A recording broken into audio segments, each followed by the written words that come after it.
What is up YouTubers? Magandang araw mga ka-DIY. So Alex na naman nagbabalik para sa ating panibagong video. Sa video natin ito ay ang pagdadagdag natin ng ating voltmeter or battery meter sa ating ginawang boombox sa ating mga nakaraang video. Guys, sa video ito ay magdadagdag tayo ng charging port, phone charger sa likod at syempre ang kanyang battery meter. Ayan, sa harapan, makikita nyo. Sa bago tayo magpatuloy, sa mga bago pa lang guys sa ating channel, so huwag niyong kalimutan mag-subscribe. Hit nyo din ang notification bell right down below, ayan, para ma-notify kayo sa ating mga susunod na video. At syempre, nais kong pasalamatan ang ating mga viewers sa ating mga nakarang video, sa mga nag-like and share. Syempre, sa mga nag-subscribe guys, so maraming salamat sa inyo. So yun guys, huwag nyo rin kalimutan i-like and share, ayan, para may bahagi natin ang ating kaalaman sa iba. Ayan guys, sa may mga katanungan dagdag kalaman, comment down below. Ayan. So guys, napakahalaga ng battery meter or battery indicator. Ayan, kung saan nagbibigay siya ng information kung ilang volt tayo na lamang ating battery. Ayan, kung ilang volts na siya or full charge pa siya. Okay. Siyempre malalaman din natin kung expire ng ating battery sa kadahilan ng mapapansin natin madaling malobat. Ilang minuto pa lang lobat na, ibig sabihin ang battery natin ay pasira na or sira na. Kahalagahan ng ating battery meter or voltage meter na ating nilagay ngayon. So sa likod naman nilagyan natin siya ng charger port para sa ating mga cellphones. At syempre power supply ng ating Bluetooth receiver. Ayan. So naglagay tayo ng Bluetooth receiver automatic. Ayan. Pag-on natin ng ating boombox speaker ay kasabay na siyang mag-on. Ayan. So isa na lamang i-on natin ang main switch at mag-on na lahat. Ayan guys, di tulad doon nakaraan, ino-on pa rin natin ang ating Bluetooth receiver, ayan, para makakonect sa ating mga phone at player or laptop. Sa video natin ito, i-test din natin siya mamaya. Ayan, sa huli ng ating video, so abangan nyo guys ang ating pagtetest kung gaano siya kalakas. Ayan, so hindi natin masyadong tinagalan kasi baka magreklamo ating kapitbahay at baka pa tayo mabarangay. Ayan. Okay guys, sa huli din ng video nito, ipapakita ko sa inyo yung simpleng wiring diagram. Ayan, sa pinakamadaling paraan, pinakasimple. So abangan nyo guys sa hulihan ng ating video na to. Okay guys, let's go!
So ayan guys, so pakita ko lang ang ating ginawang simpleng diagram. Ayan, hindi na tayo gumamit ng mga symbols. Ayan, para mas maintindihan natin yung mga hindi nakapag-aral ng electronics dyan. O nakalimutan ng mga symbol. Ayan guys, so ito na yung diagram ng ating boombox. Ayan, yung ginawa natin. Ayan, so meron ito amplifier, battery. Ayan. So, charging port. At meron tayong speaker. Ayan, dalawa. So, dahil mono lang ating amplifier. Ayan, so naka-series yung dalawa. At meron tayong charging port sa likod ng ating boombox or Bluetooth speaker. Ayan. So, may battery indicator sa front or sa harapan. Ayan, guys. So, ang connection natin, magsimula tayo sa charging port. Ayan. So, nakadirekta lang siya sa battery. Walang switch. Ayan.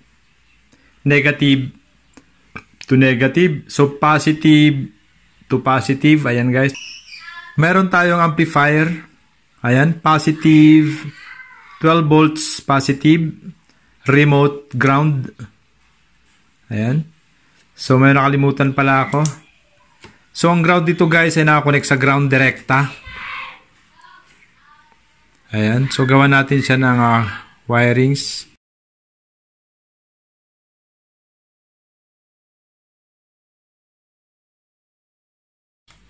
Ayan guys. So ang negative nito ay nakadiretso sa negative. Hindi na duman sa switch. Ano pa si negative? Ayan. Nilaktawan yung dalawang positive to negative. Ayan. Up sa ating battery. Ayan guys. So ang remote. Sa remote naman ay dito tayo naglagay ng switch. Ayan. Positive. Positive. Switch. Ayan yung nakalagay sa ating likod. Ayan. Papuntang remote. So positive nakadirekta sa positive. Ayan. So mag-on ang ating amplifier kapag na-trigger ng switch or pag-short niya ang positive at remote. Ayan. So meron tayong switch. Ayan, para mag-on ang ating amplifier. So, dyan natin kinonect ang ating USB charging port. Ayan. At ang ating battery indicator or battery meter. Ayan guys, so mapapansin nyo ang positive nito ay nakakonect din sa ating switch. Ayan. Pag switch natin, magkakaroon ng power. Sasabay ang ating battery indicator. Ayan. Itong dalawa. So, ang negative nila, nakadirekta sa ating negative. Ayan, sa battery. So, ayan guys. Positive, pinagsama yung positive.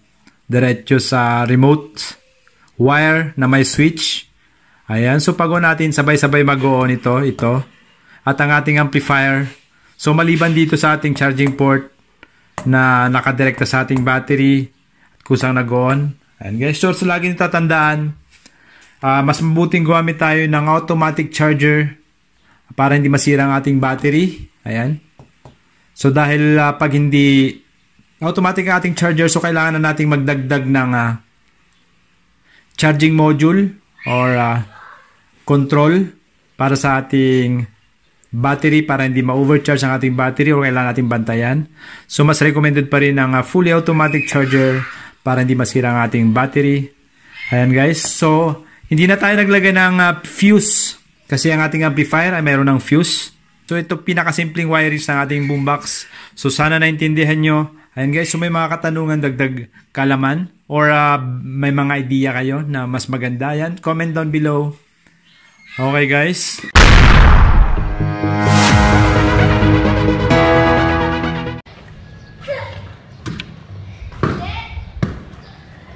Connected.